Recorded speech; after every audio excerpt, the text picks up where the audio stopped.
Examination system में काफ़ी बदलाव देखने के लिए मिल सकते हैं। फिलहाल आज जिसके बारे में बात करूंगा, इसीलिए सही टाइम से इस चक्रव्यूह से बाहर आने की आपको कोशिश करनी है। मैं आपको सारी चीज़ें डिटेल में बताता हूँ किसके बारे में बात कर रहा हूँ, क्या चीज़ है। धांधली होने के चांसेस और ज़्यादा बढ़ सकते हैं ई डोजियर सिस्टम में। बाकी ये तो आने वाले टाइम में ही चीज़ें पता चल। किसी ने कोई एग्ज़ाम दिया, उसका एग्ज़ाम क्वालिफाई हो गया, वो इस पोस्ट पे सेलेक्ट हो गया, बट वो उस पोस्ट को ज्वाइन नहीं करता, तो फिलहाल क्या होता है, वो जो वैकेंसी है वो खराब हो जाती है, वो सीट खाली रह जाती है। नमस्ते भाई, जय हिंद, कैसे हैं आप लोग? उम्मीद है मस्त हो गए और बेहतरीन तरीके से अपनी तैयारी में व्यस्त हो गए। इतनी सारी चीजें बदल रही हैं एग्जामिनेशन सिस्टम में, काफी बदलाव देखने के लिए मिल सकते हैं। फिलहाल आज जिसके बारे में बात करूंगा, एसएससी के अंदर बहुत सारे बदलाव होने की संभावना है। मैं आज आपको कुछ दिखाऊंगा जिससे आप भी कह सकते हो कि हाँ, इस तरीके से चीजें बदलने वाली हैं आने वाले टाइम में। और मैंने कई बार आपको बोला है कि हर बदलाव आपके लिए प्रोज और कॉन्स दोनों चीजें लेकर के आता है, इसीलिए सही टाइम से इस चक्रव्यूह से बाहर आने की आपको कोशिश करनी है। मैं आपको सारी चीजें डिटेल में बताता हूँ किसके बारे में बात कर रहा हूँ, क्या चीज है। ठीक है, ऐसा मान लीजिए एक रिटर्न रिप्लाई है जिससे कि आपको पार्लियामेंट या राज्यसभा के अंदर जो क्या हलचल हुई है उसके बारे में आपको पता चलेगा। देखो, इसके अंदर आपको दो चीजों के बारे में बात करी गई है, यूपीएससी और एसएससी के अंदर जो बदलाव हो सकते हैं उनके बारे में। जो इंपॉर्टेंट पॉइंट्स हैं वो मैंने इसमें कर दिए हाईलाइट, मैं आपको पढ़ के दिखाता हूँ और आपको समझाता भी हूँ अगर आप उसको नहीं समझ पाते हैं ठीक से। देखो, the staff selection commission has implemented technology driven reform to strengthen the integrity, transparency, efficiency and security of its examination। SSC कुछ इस तरीके के बदलाव करेगी। देखो क्या बदलाव होंगे। Recruitment cycle has been reduced from 15 से 18 महीने to an average of 6 to 8 month. क्या समझे? जो 15 से 18 महीने लग जाते हैं, लगभग 1.5 साल लग जाता है एक एसएससी के एक एग्जाम को पूरी प्रक्रिया पूरी करने में, अब उसको उस टाइम को घटा करके 6 से 8 महीने में पूरा करने की बात चल रही है। कि मान लेते हैं कोई भी अगर नोटिफिकेशन आता है और उससे ज्वाइनिंग तक का प्रोसेस मात्र 6 से 8 महीने में पूरा करा दिया जाएगा। और साथ में विद रिड्यूस्ड एग्जामिनेशन टीयर्स, यानी ऐसा आप कह सकते हो जो 2 टीयर का एग्जाम हो सकता है उसमें से 1 टीयर घटा के एक वनडे एग्जाम बिल्कुल एक ही टीयर में आपकी कहानी खत्म कर दी जाए।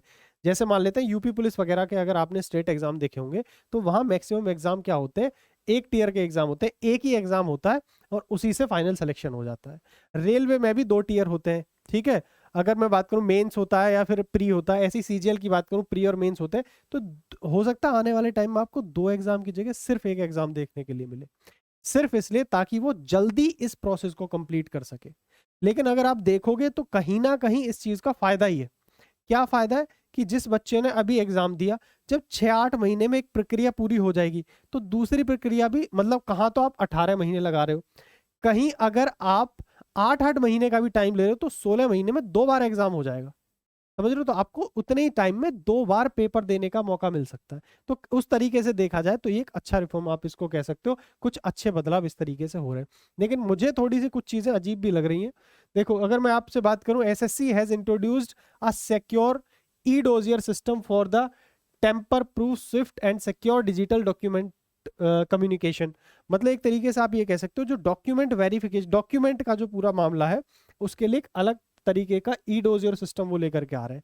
मेरे को जहां तक लगता है इस टाइप की कुछ चीजें होंगी कि आपको एक लिंक या किसी चीज को प्रोवाइड कर देंगे, यहाँ आप अपने डॉक्यूमेंट अपलोड कर दो, फिर वो चेक हो जाएंगे। लेकिन फिजिकल डॉक्यूमेंट वेरिफिकेशन बहुत इंपॉर्टेंट होता है, उसमें धांधली होने के चांसेस और ज्यादा बढ़ सकते हैं ई डोजियर सिस्टम में। बाकी ये तो आने वाले टाइम में ही चीजें पता चलेंगी। कोई भी बदलाव, मैंने पहले ही बोल दिया, प्रोज और कॉन्स दोनों के होते हैं, वो देखा जाएगा आगे चल के। SSC has also launched a sliding mechanism framework to maximise vacancy utilisation. इसका मतलब है आपके सामने स्लाइडिंग मैकेनिज्म भी आने वाला है। ये क्या है, बस ऐसे मान लो किसी ने कोई एग्जाम दिया, उसका एग्जाम क्वालिफाई हो गया, वो इस पोस्ट पे सेलेक्ट हो गया, बट वो उस पोस्ट को ज्वाइन नहीं करता, तो फिलहाल क्या होता है, वो जो वैकेंसी है वो खराब हो जाती है, वो सीट खाली रह जाती है। बट अब उसकी जगह स्लाइडिंग मैकेनिज्म के थ्रू उसको फिल किया जाएगा, उससे पीछे वाला जो बच्चा होगा उसको वो सीट मिल जाएगी। एक तरीके से आप वेटिंग लिस्ट कह सकते हो। और मैं कहूँगा वेटिंग लिस्ट को सही तरीके से इस्तेमाल करने का बेस्ट तरीका स्लाइडिंग मैकेनिज्म है। तो ये भी एक अच्छा कदम हो सकता है जब ये चीज़ें इंप्लीमेंट हो जाएंगी, तो ये आपके लिए अच्छे ही चीज़ें हैं। Transparency has been enhanced by publishing tentative and final answer key, inviting candidates objections, lowering challenges fees. ठीक है, और इसके बाद releasing marks and result online. देखो सबसे बड़ी चीज ये है कि आप कोई भी ऑब्जेक्शन लगा सकते हो, ये सब चीज पहले भी होती है, अब भी होगी, कोई बहुत बड़ा नया काम नहीं है। लेकिन एक दो चीज साफ लिख रखी है, लोअरिंग चैलेंज फीस। तो आप जो फीस देते हो, जो क्वेश्चन आप चैलेंज करते हो, ये सब चीजों में थोड़ा सा मतलब पॉजिटिव बदलाव आपको देखने के लिए मिल सकता है। ठीक है, सबसे बढ़िया चीज अगर आप देखोगे, अगर ये चीज इंप्लीमेंट हो गई ना 6 से 8 महीने के अंदर पूरा प्रोसेस, तो कहीं ना कहीं आप लोगों के लिए फायदा है। जितने में एक एसएससी का एग्जाम कंप्लीट होता है, इतने में 2 बार कंप्लीट होगा, आपको 2 बार एग्जाम देने का मौका मिल सकता है। बाई चांस अगर आप थोड़े बहुत नंबर से इधर उधर रह गए, तो आपके सामने एक मौका और आ जाएगा सामने कि भाई ठीक, चलो कोई नहीं, 6 महीने की बात है, फिर आप इसको दे लोगे एग्जाम को। ये चीजें काफी मेरे को ठीक लग रही है, तो पॉजिटिव बदलाव मैं कहूंगा।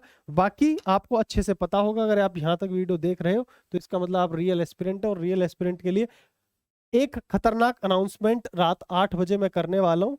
बिगेस्ट अनाउंसमेंट होगा ये आपके लिए, और रीजनिंग का इसमें हम प्रॉपर समाधान कर रहे होंगे। रात 8 बजे तैयार रहना, ठीक है भाई।